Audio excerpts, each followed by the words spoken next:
এত টাকা, এতগুলা টাকা হ্যাঁ পকেটে পড়ে গেল গা, হ্যাঁ তো আলাপই পেলো না। টাকা উড়ে বাইরে দিয়ে দি। হ্যালো ভাইয়া, আপনার টাকা পড়ে গেছে মনে হয় পকেট থেকে এই মাত্রই। টাকা পড়ছে পকেট থেকে? বাহ, খুব ভালো তো। টাকাটা তো পকেট থেকে পড়ছে আমি দেখিও নাই। তুমি তো চাইলে নিয়ে যেতে পারতা। তোমার ভিতরে তো লোভ নেই, সৎ ছেলে। নাম কি তোমার? আমার নাম ইমরান হোসেন। ইমরান? জি স্যার।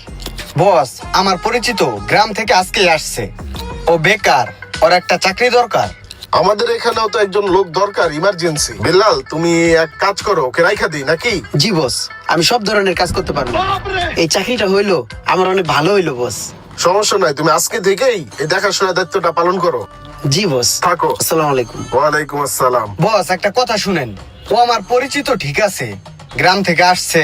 পরে কি প্রথম অবস্থায় এরকম একটা শোরুমে চাকরি দেওয়া আমাদের ঠিক হইবে?